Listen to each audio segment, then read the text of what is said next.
शारदा सिन्हा जी द्वारा गाए हुए लोकगीत की। हालांकि ये सोहर है, लेकिन चूंकि हमारे आदरणीय गुरुजी ने इनकी फरमाइश की है तो ये गीत सुनाना जरूरी है।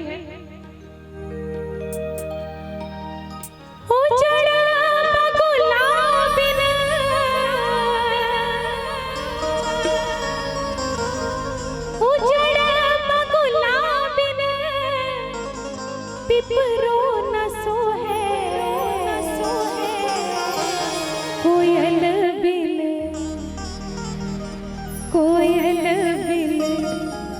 कोयल बिन बगिया न सोहे राजा, कोयल बिन बगिया न सोहे राजा, कोयल बिन बगिया न सोहे राजा, कोयल बिन बगिया न सोहे राजा, कोयल बिन बगिया न सोहे राजा, कोयल बिन बगिया न सोहे राजा।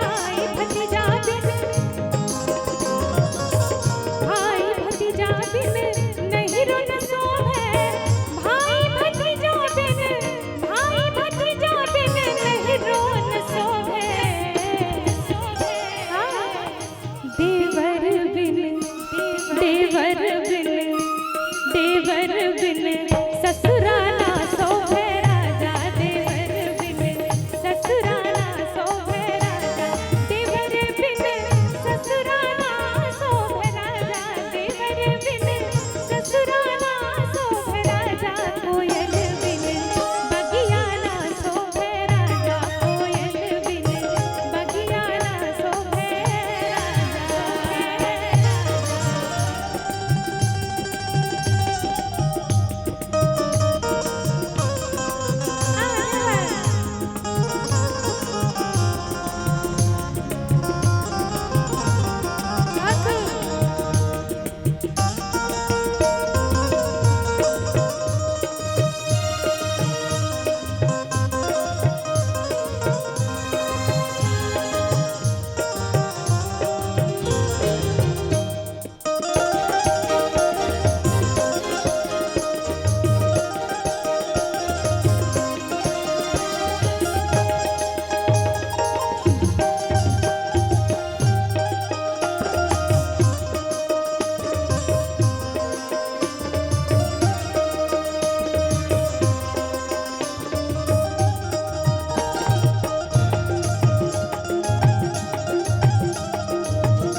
बहुत बहुत धन्यवाद।